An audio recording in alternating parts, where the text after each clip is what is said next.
Assalamualaikum warahmatullahi wabarakatuh.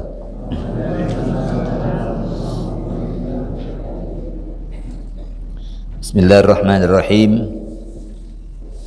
Alhamdulillah alladzi bi ni'matihi tatimmus shalihat. Wassalatu wassalamu ala sayyidis sadat Sayyidina Muhammadin wa ala alihi wa sahbihi wa tabi'in wa tabi'ihim fi ada'il hasanat wa tarkis sayyiat. Amma ba'du, subhanaka la ilma lana illa ma 'allamtana innaka antal alimul hakim. Allahumma arinal haqqa haqqan warzuqna husna ittiba'i wa arinal batila batila warzuqna husna ijtinabi.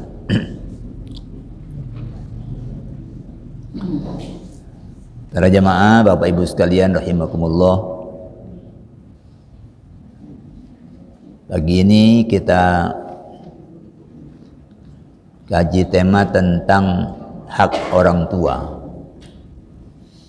Ini sebagai lanjutan dari umat moderat yang cirinya adalah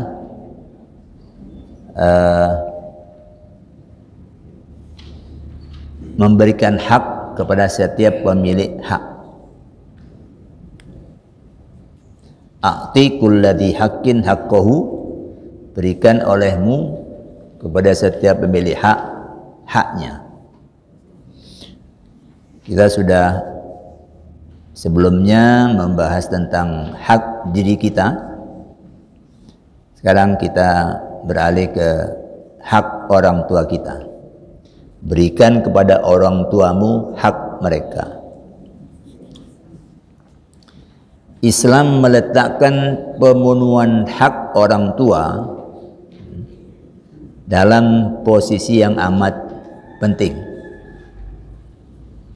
Dalam surah Al-Isra ayat 23, hak orang tua itu disebut setelah hak Allah. Jadi pemenuhan hak orang tua berada di bawah hak Allah. Wa qadha rabbuka, dan Tuhanmu telah memerintahkan, telah memutuskan, alla ta'budu illa iyyah, kalian jangan menyembah kecuali hanya kepada Dia, kepada Allah. Setelah itu baru wabil walidaini ihsana. Begitu ibadah kepada Allah, bawahnya dan kepada kedua orang tua hendaklah kalian berbuat ihsan, berbuat baik.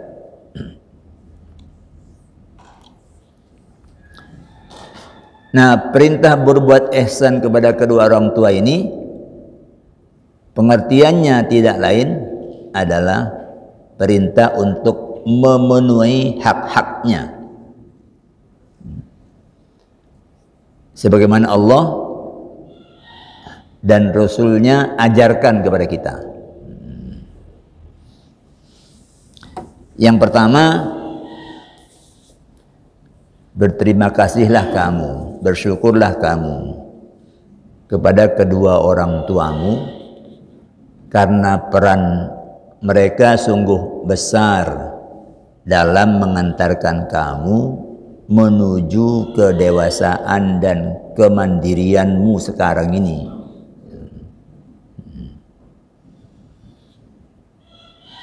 Jadi kalau kita biasa mengenal bersyukur itu kepada Allah, tapi ada juga bersyukur kepada kedua orang tua, ada bersyukur kepada manusia. Barang siapa yang tidak bersyukur kepada manusia, kata Nabi, malam yashkurin nas lam yashkurillah. Nah, ini orang tua disebut secara khusus ya. Dalam surah Luqman 14, Wassainal insana biwalidayhi, dan kami perintahkan manusia untuk berbuat baik kepada kedua orang tuanya.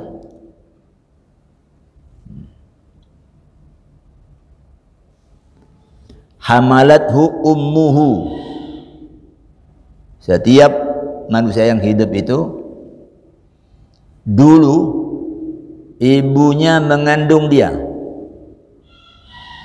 wahnan ala wahnin, dalam keadaan lemah di atas lemah, ya, maksudnya lemahnya itu bertumpuk, bukan hanya lemah aja, tapi lemah di atas lemah, lemahnya pol.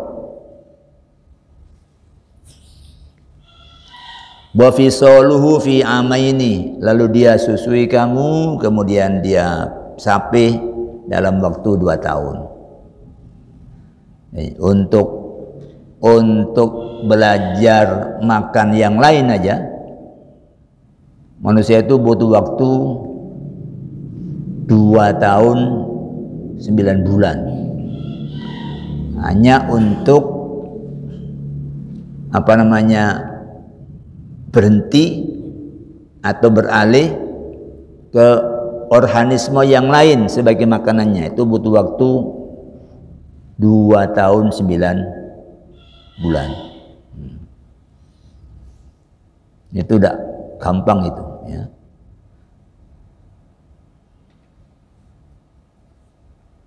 Selama sekian lama itu manusia berada dalam keadaan ketergantungan yang sangat penuh kepada orang tuanya.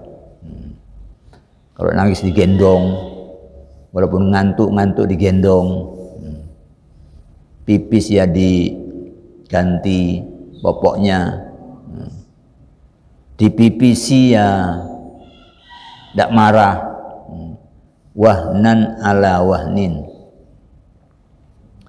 Apa yang Allah perintahkan, anishkurli, hendaklah kamu bersyukur kepadaku, yang menumbuhkan dalam diri orang tuamu untuk menyayangi kamu. Waliwalidaika, dan bersyukurlah kamu kepada kedua orang tuamu. Ilayyal masir, nanti kamu akan dikembalikan kepadaku. Jadi semua jalannya itu sama, ya. Di tengah ini ada perintah berbuat ihsan kepada orang tua, nanti habis kembali kepada Allah.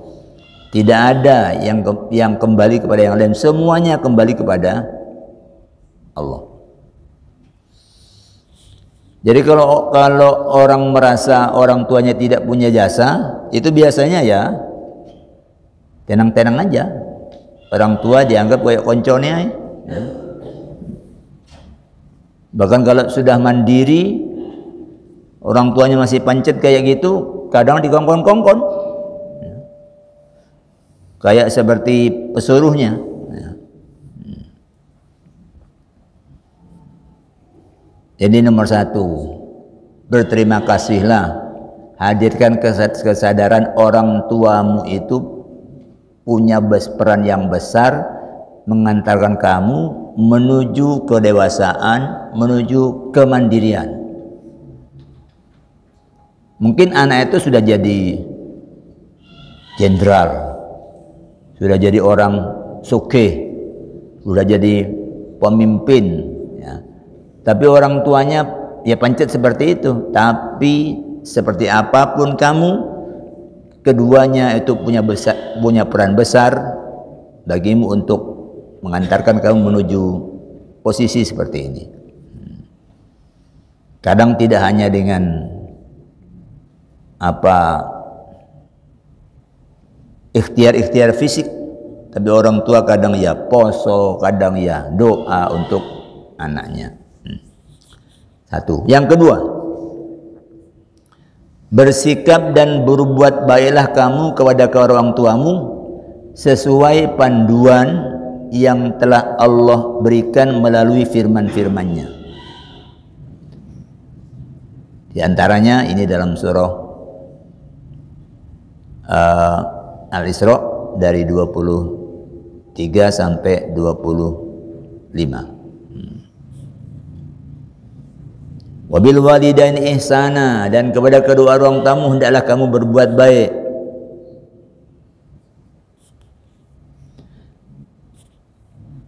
Imma yablughanna indakal kibara ahaduhuma aw kilahuma, dan jika salah seorang di antara mereka atau keduanya mencapai umur lanjut dalam pemeliharaanmu. Ada kan orang tua yang umurnya panjang, itu sampai berada dalam pemeliharaan anaknya. Kadang kan ada orang tua yang masih bisa semuanya ngurus sendiri, wafat. Tapi ada yang sampai kemudian dia hanya untuk pipis saja, itu tidak bisa. Dia sudah berada di tempat tidur, semua perlu dilayani seperti anak kecil. Ya, kalau anak kecil itu ada seneng-senengnya. Ini yang ditangani, ini orang sudah tua. Anak kecil itu dicium itu masih ini orang tua sudah keriput, ambunya pesing. Allah pesankan, kalau itu terjadi, fala taqul lahuma uffin, kamu jangan bicara kasar dengan dia, jangan ucapkan kata-kata atau keluhan-keluhan pada dia. Ingat loh, yang bikin kamu gagah seperti sekarang dia dulu. Jangan lupakan itu jasa dan peran dia mengantarkan kamu menjadi manusia yang gagah dan mandiri. Wala tanharhuma, jangan bentak mereka. Wa qul lahuma qawlan karima, ucapkan kepada mereka ucapan-ucapan yang mulia. Boso, jangan bentak. Apa ya mau bolak-balik nguyu ae, aku kerepot. Itu Allah pesan, ya. Barangkali ada yang di antara kita yang masih punya orang tua.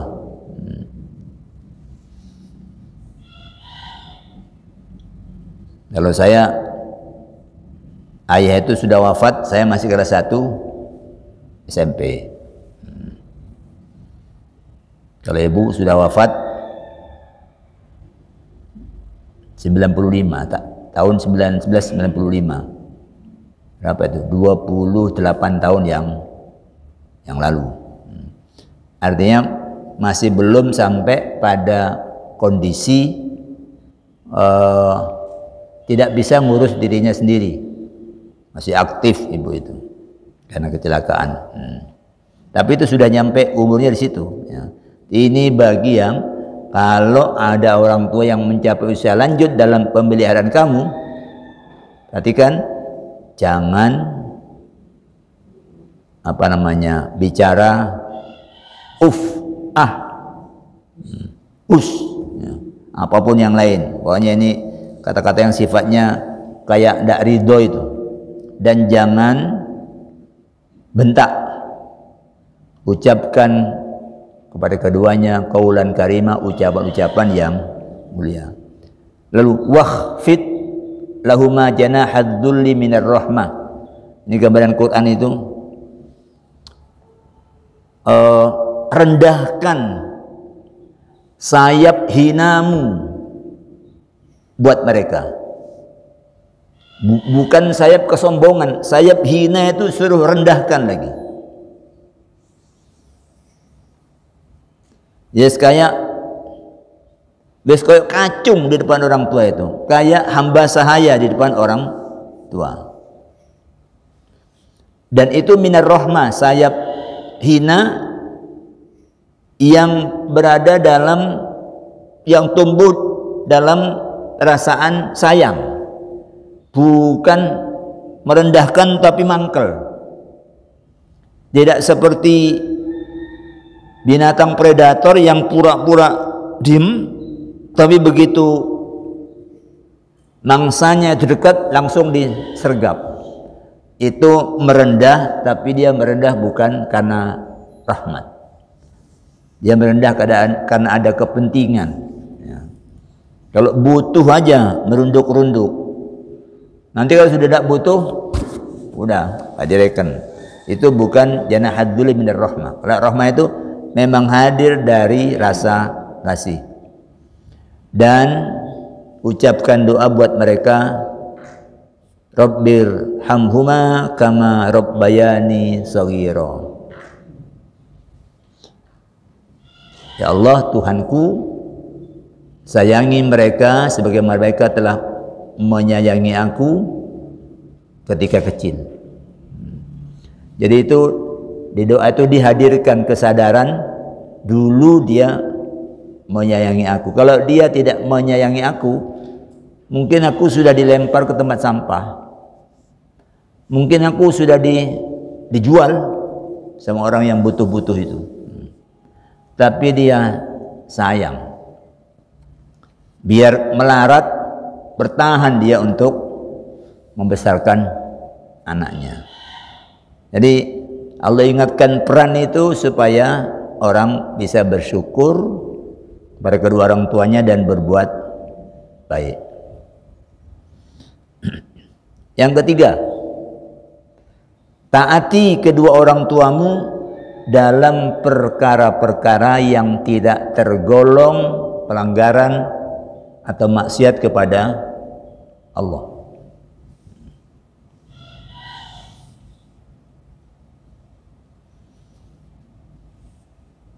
Nyuruh apapun kecuali maksiat, taati. Ini digambarkan bahwa Abu Darda itu berkata, anna rajulan atahu, bahwa ada seorang laki-laki yang datang kepada dia, kepada Abu Darda.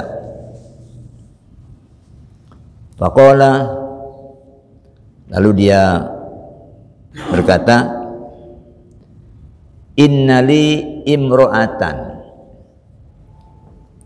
sesungguhnya aku punya istri. Wa inna ummi ta'muruni, dan ibuku menyuruh aku bitolakiha, untuk menceraikan istriku. Ya, orang ini curhat ke Abu Darda, curhat sambil nanya, dia punya istri, tapi ibunya menyuruh dia untuk menceraikan istrinya itu. Qala Abu Darda, lalu Abu Darda berkata, sami'tu Rasulullah sallallahu alaihi wasallam, aku mendengar Rasulullah sallallahu alaihi wasallam bersabda, al-walidu awsatu babil jannah, orang tua itu pintu tengahnya surga. Ini apa namanya, untuk menggambarkan bahwa orang tua itu sangat apa namanya, posisinya buat kita itu sangat vital. Orang tua itu adalah pintu tengah surga. Fa in syi'ta fa'ad'i, kalau kamu mau ya silakan, sia-siakan, enggak usah direken, anggap aja tidak ada, anggap sepi, ngomong apa aja ibumu itu, Masuk kuping kanan, keluar kuping kiri. Fa'at idza dari kalbab, anggap pintu itu tidak ada. Au ihfathu, atau kalau kamu mau jaga pintu tengah ini. Itu pintu VIP buat kamu. Nah, ini tinggal ini posisinya ya silakan dipilih. Ya. Mau kamu sia-siakan pintu tengah surgamu itu, atau mau kamu jaga. Tentu akal yang sehat jaga. Akal sehat pasti jaga. Jangan berpikir aku tak lewat pintu samping aja. Iya, kalau menyia-nyiakan ibumu itu menyebabkan kamu hanya ke pintu samping. Tapi kalau kamu terpental ke sebelah, kosong kamu.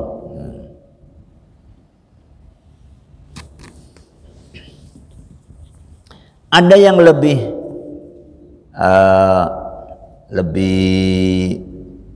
belak-belakan, ya. Yaitu berkenaan dengan pengalaman Abdullah bin Umar. Ini sahabat Nabi yang banyak meriwayatkan hadis, sahabat Nabi yang sangat fanatik terhadap Nabi. Ya. Abdullah bin Umar fanatik terhadap Nabi. Jadi apa yang pernah Nabi lakukan itu dia mencontoh apa adanya.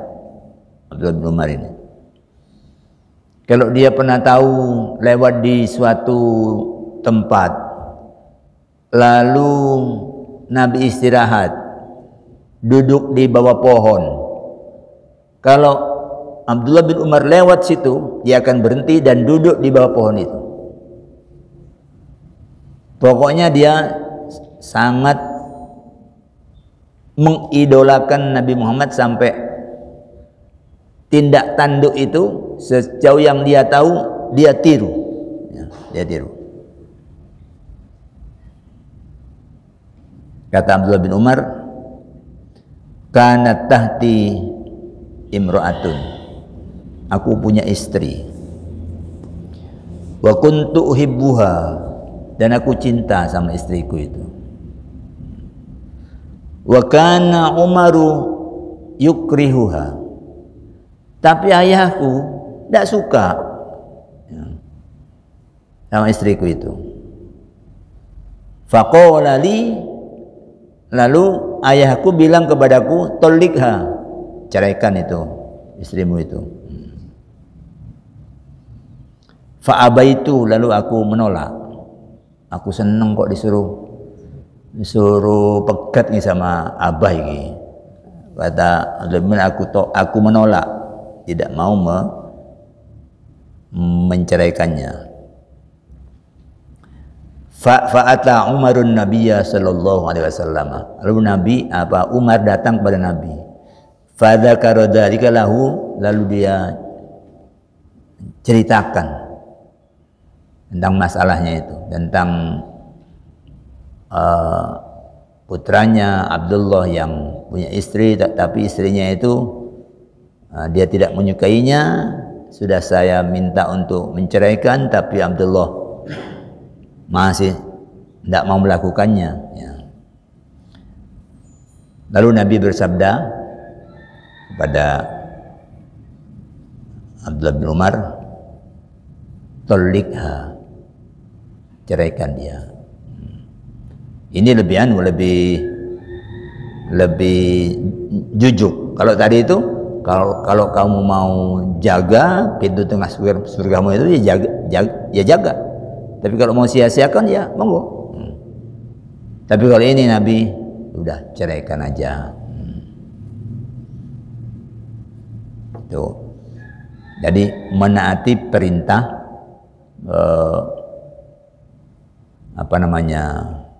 orang tua sampai ke tingkat itu. ketika itu. Apalagi untuk hal-hal yang tidak melibatkan cinta, hanya disuruh mewakili. Nah aku kaisa teko wakili yo nang acaranya bapak ini, anaknya capek terus bilang iya, tapi kemudian gak teko. Dia nih, ionya itu sudah iyo gak ikhlas, ya. Tapi kemudian gak datang.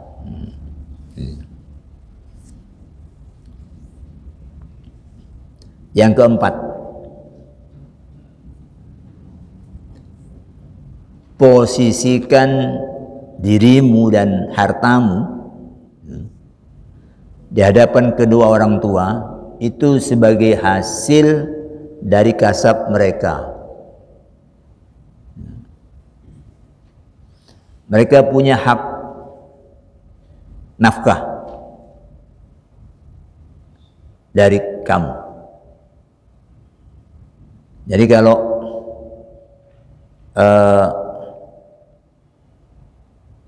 kita sudah punya pekerjaan, sudah punya hasil, hadirkan dalam kesadaran ini hasil karya orang tuaku. Satu itu.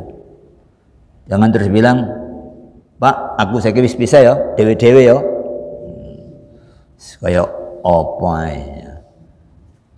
Jadi hadirkan kesadaran itu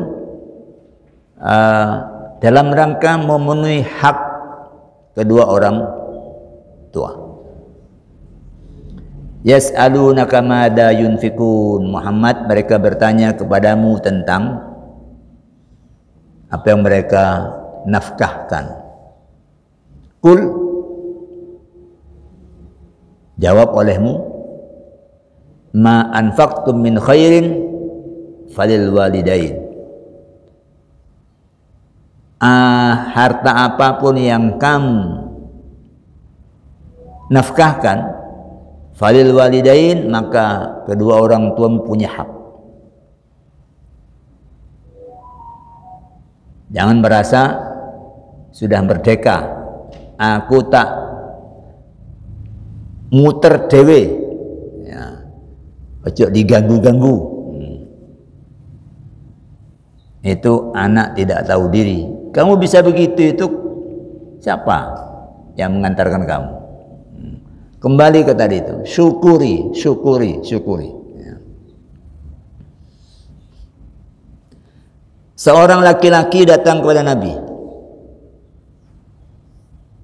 dan bertanya, ya Rasulullah, innali malan wa waladan. Wahai Rasul, aku punya harta dan aku punya anak. Wa inna walidi yahtaju mali. Sementara ini ayahku berhajat pada hartaku, butuh pada hartaku. Aku kan sudah punya sendiri harta itu, dan aku punya anak. Dan ini orang tuaku butuh pada hartaku. Dijawab oleh Nabi, anta wa maluka liwalidika. Dirimu dan hartamu itu adalah milik bapakmu, milik orang tuamu. Itu untuk menekankan agar anak tidak merasa kemudian sudah ucul, nggak ada sambungnya dengan kedua orang tuanya. Inna awladakum min atyabi kasbikum. Sesungguhnya anakmu itu adalah hasil dari kasabmu yang terbaik. Dari kasab yang terbaik itu adalah anak. Kan itu orang dulu itu sering mengungkapkan kalau punya anak banyak itu sugih. Ya. Orang-orang kuno itu sugih anak. Itu sebaik-baik kasabmu adalah anak. Fakulu min kasbi auladikum, maka silahkan kamu makan hasil dari kasab anakmu. Anakmu. Ini kesadaran seperti ini kan kadang-kadang hilang, hilang, hingga urusan harta kadang orang tua masuk ke pengadilan oleh anaknya. Dulu di Jember pernah terjadi seorang nenek ya diadili karena dia memotong pohon yang menurut anaknya sendiri itu yang nanam pohon itu suaminya. Itu ibunya digugat sampai bukan digugat, dilaporkan ke polisi karena itu pelanggaran terhadap hak milik. Itu kok sampai seperti itu. Itu karena ada kesadaran plus bahwa yang mengantarkan dia seperti sekarang itu peran orang tua itu sangat besar dan menentukan. Dalam redaksi yang lain, Siti Aisyah yang menggambarkan sabda Nabi itu, waladur rajuli min kasbihi min atyabi kasbihi fakulu min amwalihim. Anak seseorang itu adalah hasil kasabnya, bahkan hasil kasab yang terbaik itu anak itu. Maka makanlah kalian dari harta mereka.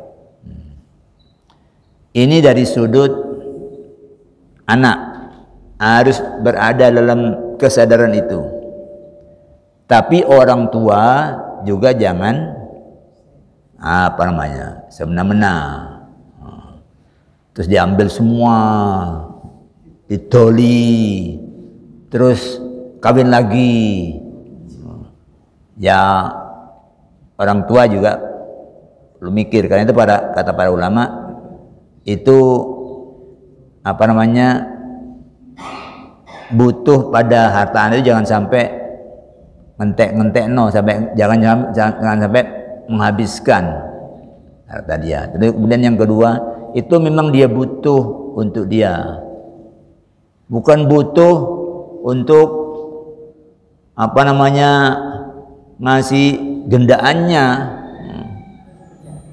Punya gendaan anyar bolak-balik minta ke anaknya, ini belikan ini nak, belikan ini nak. Itu orang tua tidak tahu diri. Jadi iya anak harus begitu, tapi orang tua juga perlu mikir. Kalau dibilang ibu itu surga itu di bawah telapak kaki ibu, bagi anak harus hormat pada orang tua. Tapi ibu jangan berpikir sakar PDW, dia harus mikir ya apa anakku supaya bisa masuk surga. Jangan terus ngambil posisi sewenang-wenang. Gak taat aku, kamu rokok lu. Ya ibu juga perlu mikir anakku kudu jangan sampai durhaka kepadaku.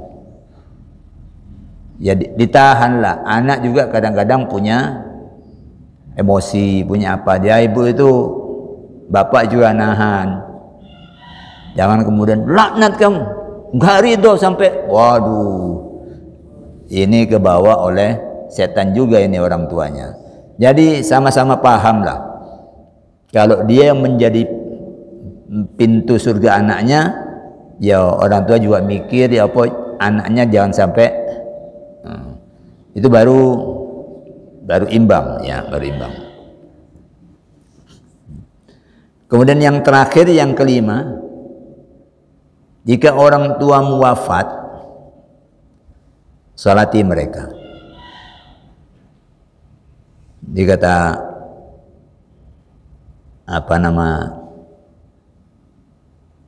hadis dalam Abu Dawud 5144, itu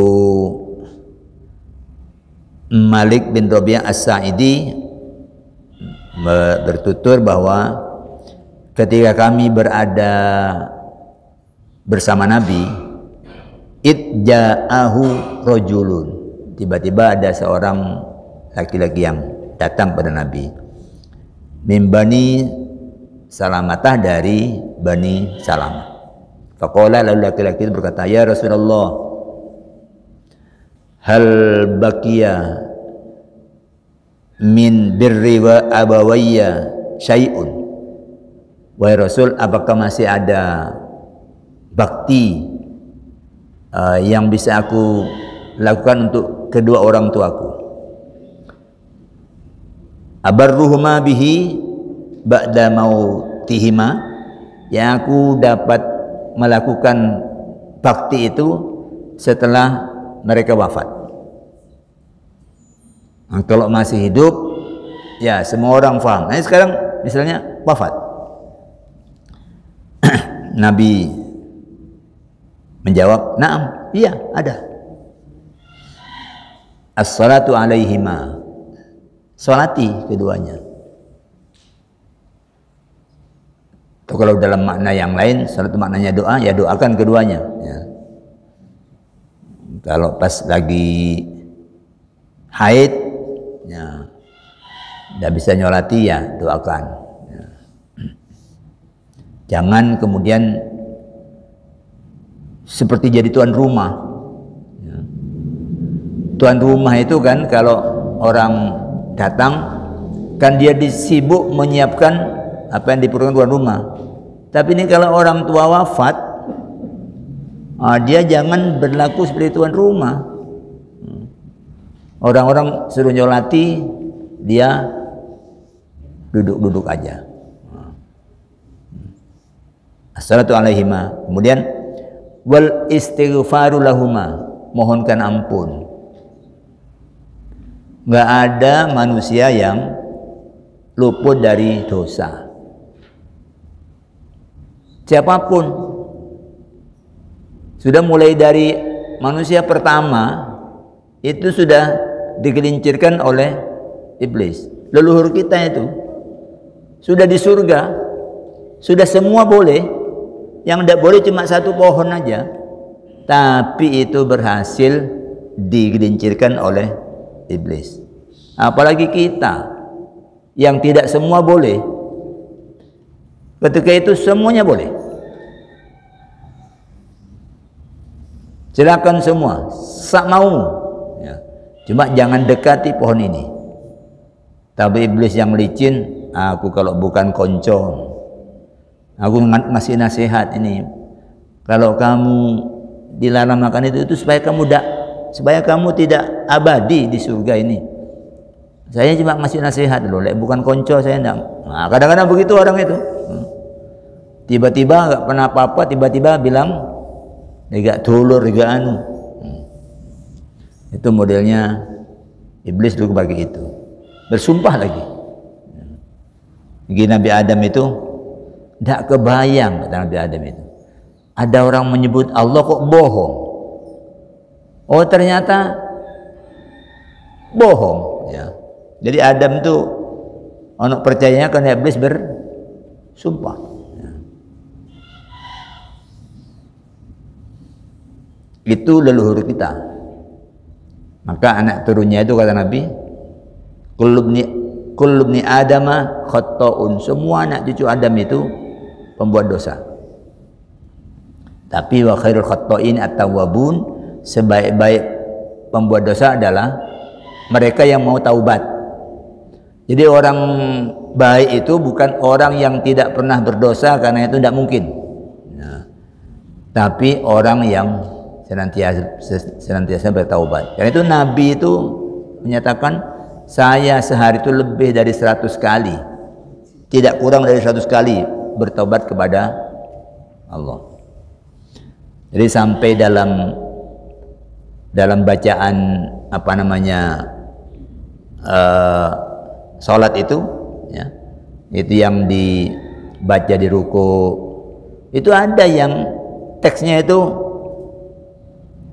mohon ampun, ya. Ya. subhanakallahu subhanakallahu rabbuna wa subhanakallahu rabbuna wa bihamdika Allahumma ighfirli. Ya. Jadi di ruku itu 3 kali, di sujud 3 kali, sujud kedua 3 kali, itu 9. Kalau kali 17 berapa itu? Istighfar kita sudah lebih dari 100 kali kalau membiasakan baca itu. Belum istighfar sesudah sholat, belum istighfar kalau mendengar apa? Astagfirullah. Apa? Astagfirullah. Nah itu bagian dari yang mesti kita berikan hak orang tua, karena orang tua boleh jadi punya dosa. Wal istighfaru lahuma wa infadu ahdihima, kemudian tunaikan janji-janjinya. Ahdun itu termasuk akad. Akad apa? Akad apa? Ngutang, terus wafat, belum lunas. Nah, berikan hak orang tua, bebaskan dia dari nanti urusan hutang itu di akhirat. Hutang ini kayaknya biasa, tapi Nabi pernah tidak berkenan menyolati jenazah ketika ditanya urusan hutangnya belum selesai. 2 dinar hutangnya, tidak banyak. Tapi ada orang lain yang sahabat Hudzaifah yang kemudian membebaskan hutang itu. Dia yang bayar. Ini bebas. Nah, ini orang lain malah membebaskan dia. Terus anaknya dewe kok menentoy. Ya.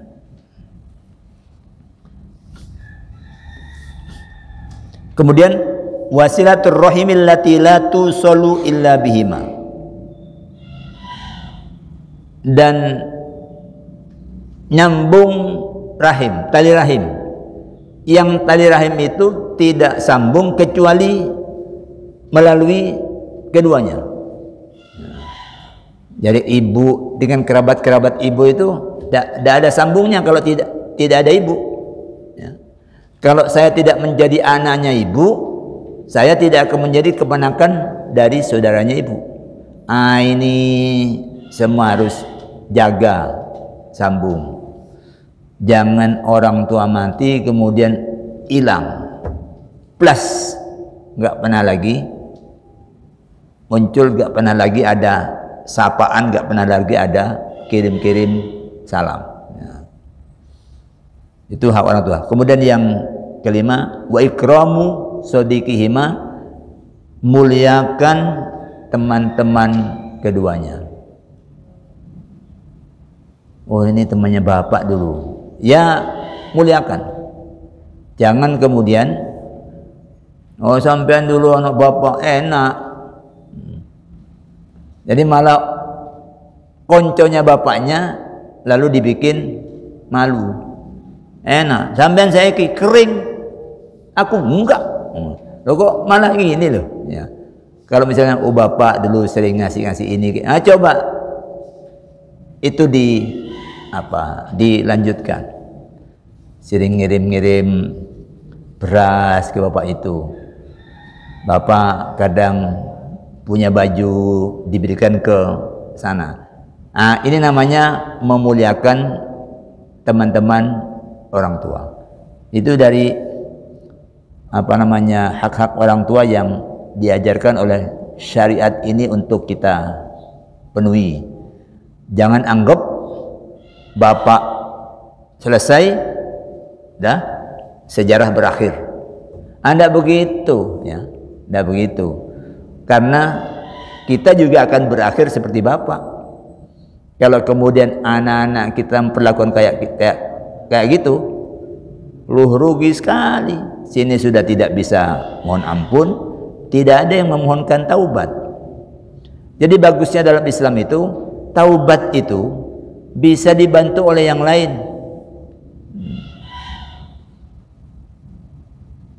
Ya buktinya, orang punya hutang, mayit kan sudah nggak bisa, hartanya tidak cukup, habislah pokoknya.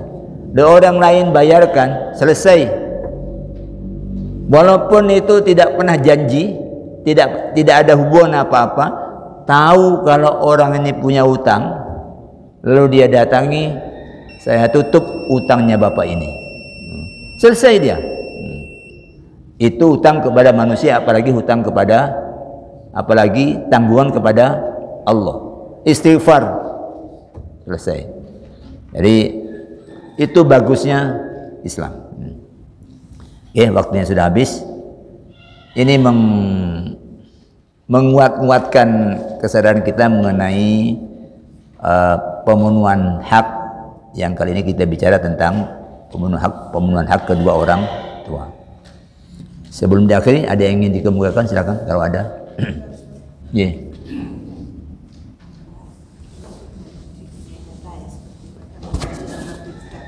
Bahwasanya suami istri ini tidak mempunyai permasalahan apa-apa. Namun pada suatu ketika menantu ini pernah berselisih paham dengan keduanya. Dengan demikian, artinya ibunya ini memerintahkan pada anak laki-lakinya untuk menceraikan istrinya. Dan itu pun dilakukan. Sementara perceraian itu kan memang halal, namun dibenci oleh Allah. Ini bagaimana? Ini realitas. Ya, abwadul halal indallah at-talaq. Ya. Halal, tetapi Allah tidak suka. Ya. Sama dengan panjenengan tidak suka bebek, ya halal, tapi aku tidak suka. Ya. Cuma kalau ditimbang-timbang, orang tidak taat kepada orang tua itu bukan hanya halal itu, tidak taat itu haram. Nah, sehingga itu lebih kuat. Tapi itu dari sisi anak. Dari sisi orang tua, ya kalau dari sisi orang tua, ya orang tua yang bijak mungkin akan mikir, ya aku panjang tidak seneng sama anaknya, sama istrinya, tapi anakku seneng nih. Nah, kalau bisa seperti itu, orang tua bisa menahan, atau dicoba cari jalan keluar yang lain,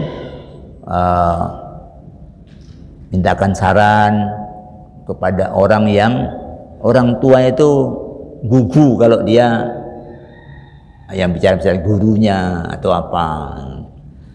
Nah, kalau sudah ditempuh jalur seperti itu, sudah ada jalan lain, ya Nabi bilang tolik, ya sudah, ceraikan aja. Tapi di sini yang untuk menceraikan itu adalah ibunya.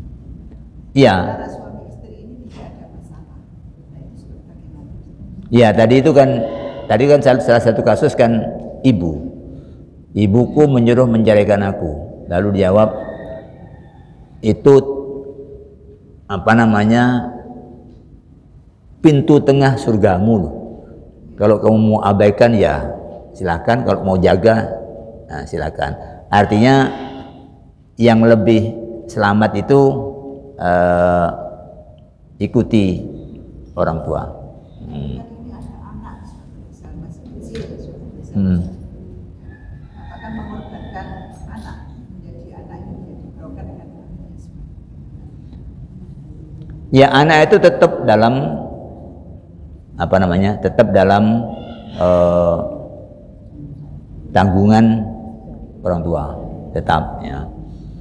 Hanya nanti kalau terjadi perkembangan baik bisa rujuk ya. Karena perceraian itu dalam Islam itu sesungguhnya bukan berlangsung dalam kebencian. Jadi sarohan jamila itu orang bercerai itu dilepas dengan indah. Jadi bukan aslinya itu ajaran Islam itu. Jadi dirembuk dengan istri, ini begini dek. jadi rembuk, nanti sudah berpisah demi kemaslahatan hubungan suami dengan ibu, ya. Nanti kalau terjadi perkembangan itu bisa kembali bersatu, ya, bersatu. Jadi yaitu tadi istri dengan orang tua itu nggak banding, ya. Istri ini kan nggak punya jasa yang seperti digambarkan di Quran tadi itu. Lalu ini nggak suka. Ini akan menyebabkan hubungan dengan orang yang dia sangat itu menjadi rusak. Ini dijaga dulu, ya. Jadi kalau itu sudah bisa ya caranya dengan baik-baik. Siapa tahu nanti ibu berubah, ya. Atau boleh jadi setelah ibu wafat menyatu lagi, bisa seperti itu. Oke, saya kira itu waktunya sudah habis. Kita tutup dengan hamdalah, alhamdulillahirabbil alamin. Aqulu qouli hadza wa astaghfirullah li wa lakum. Wassalamualaikum warahmatullahi wabarakatuh. Astaghfirullah rabbal baraya